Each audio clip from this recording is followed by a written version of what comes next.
Assalamualaikum warahmatullahi wabarakatuh. Perkenalkan, nama saya Muhammad Hasan, NIM 213B60663 dari Prodi Geografi MK, mata kuliah Geografi Tanah dengan dosen pengampu Pak Dr. Dedi Hermon FP.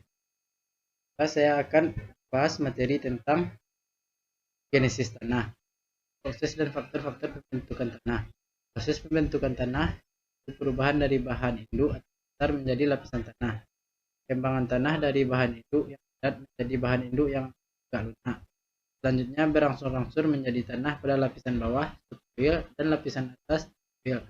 Dalam periode lama sampai dengan ratusan tahun hingga ribuan tahun, evolusi dari batuan induk sampai menjadi tanah karena batuan induk mengalami proses pelapukan, yaitu proses penghancuran karena iklim. Secara umum, proses pembentukan tanah ialah lapisan batuan yang mengalami pelapukan. Tanah merupakan tempat tumbuh dan berkembangnya vegetasi.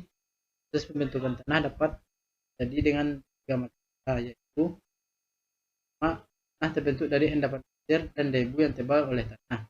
Kedua, tanah terbentuk dari batuan-batuan yang ditumbuhi oleh tumbuhan perintis dan lumut.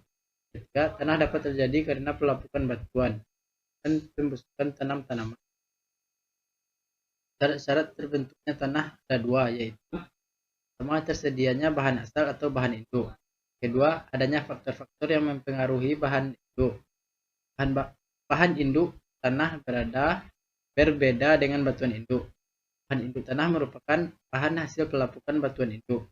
Bahan induk bersifat lepas-lepas, sementara batuan induk bersifat padu. Faktor yang bekerja setelah pelonggokan bahan induk tanah dapat dikelompokkan menjadi faktor aktif dan pasif. Faktor aktif dalam tanah adalah iklim dan organisme tanah. Faktor pembentuk tanah pasif adalah relief, bentuk bahan induk, dan suhu. Faktor-faktor pembentukan tanah. Tenaga eksogen yang berupa tenaga sinar matahari dalam waktu yang lama dapat melapukan batuan. Batuan yang lapuk kemudian diangkut oleh tenaga air dan tenaga angin. Batuan lapuk atau hancuran batuan dalam waktu yang sangat lama berubah menjadi tanah. Jadi pada dasarnya tanah berasal dari batuan. Faktor pembentuk tanah antara lain. Pertama, batuan induk. Bahan asal yang nanti akan terbentuk tanah disebut batuan induk. Pada umumnya, tanah berasal dari batuan dan sisa-sisa bahan organik. Daun dan ranting yang gugur dan sisa tanaman yang telah mati bentuk bahan organik. Hanya bahan organik memberikan medium kehidupan bagi jasad hidup tanah. Kegiatan jasad hidup tanah menghancurkan dan menguraikan bahan organik, menghasilkan organik dan anorganik yang dapat melakukan batuan. Yang kedua, iklim. Iklim mempunyai peranan yang sangat penting dalam proses pembentukan tanah. Komponen iklim yang paling berpengaruh dalam proses pembentukan tanah adalah temperatur udara dan curah hujan. Temperatur udara berperan pada proses pelapukan batuan secara mekanik. Curah hujan berpengaruh pada proses pelapukan batuan secara fisik dan kimia. Ketiga, organisme.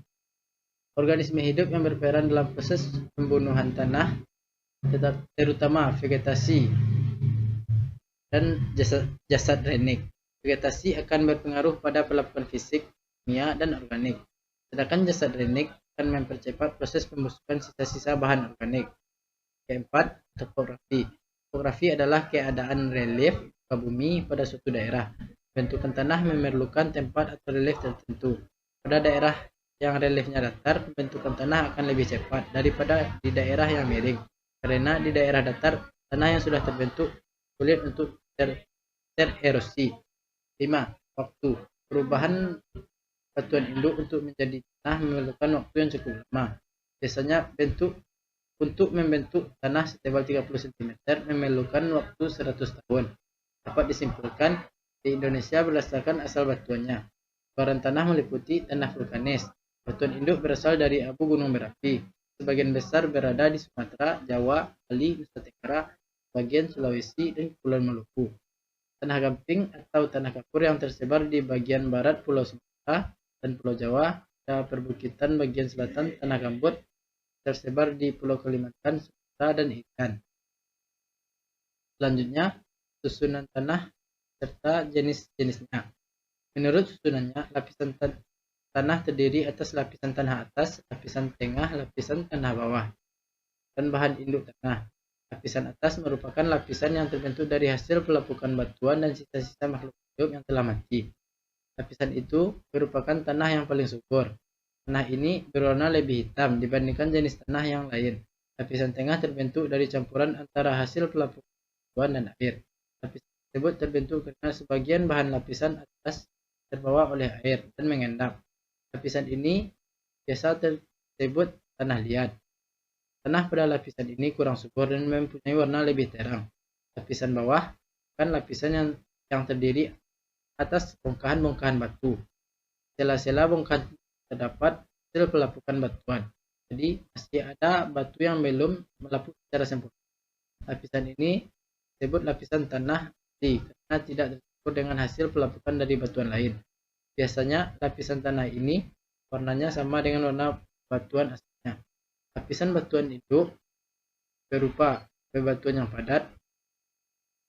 Humus berasal dari pembusukan hewan atau tumbuhan setelah mati. Proses pembusukan ini dibantu oleh hewan-hewan yang hidup di tanah. Misalnya king tanah. King tanah ini memakan sampah-sampah yang ada di permukaan tanah. Pembusukan itu menghasilkan bahan-bahan organik. Sampah yang tidak dimakan oleh hewan-hewan ini akan diuraikan oleh jamur. Selanjutnya, menurut butiran-butiran, penyusunan tanah terdiri atas batu, kerikil, pasir, lumpur, tanah liat, serta debu. Batu kerikil merupakan susun tanah yang terbesar ukurannya. Butiran pasir berukuran lebih kecil daripada kerikil. Butiran lumpur lebih kecil daripada pasir dan bercampur dengan air. Butiran tanah liat lebih kecil daripada butiran lumpur. Butiran tanah yang paling kecil adalah debu. Butiran debu ini sangat halus dan ringan, sehingga mudah diterbangkan angin. Tanah yang mengandung banyak debu atau butiran-butiran tanah liat sukar dilalui air. Sebaliknya, tanah yang mengandung banyak pasir mudah dilalui air. Selanjutnya, jenis tanah juga dapat berbeda di setiap tempat. Hal ini tergantung pada jenis batuan yang mengalami pelapukan di tempat itu. Jenis tanah dapat dibedakan menjadi tanah berhumus, tanah berpasir, tanah liat, dan tanah berkapur. Yang pertama, tanah humus. Tanah berhumus merupakan tanah yang paling subur. Kedua, tanah berpasir. Tanah berpasir mudah dilalui air dan mengandung sedikit bahan organik. Pada umumnya, tanah berpasir tidak begitu subur. Namun, ada tanah berpasir yang subur. Misalnya tanah berpasir di sekitar gunung berapi atau sering disebut tanah vulkanik. Hal ini karena adanya debu vulkanik yang mengandung banyak unsur hara. Tanah berpasir memiliki ciri sebagai berikut. Tanah liat. Tanah ini sangat lengket dan mudah dibentuk ketika basah. Selanjutnya, tanah berkapur. Tanah ini mengandung bebatuan. Tanah jenis ini sangat mudah dilalui air dan mengandung sedikit sekali humus. Jenis tanah yang berbeda menyebabkan tanah mempunyai manfaat yang berbeda-beda pula. Jenis-jenis tanah penting kita ketahui, terutama jika Anda ingin berkebun. Jenis tanah menentukan tingkat penyerapan air, kandungan mineral tanah, dan kemampuan akar tumbuhan menembus tanah. Sekian presentasi materi saya. Wabillahi taufiq wal hidayah. Assalamualaikum warahmatullahi wabarakatuh.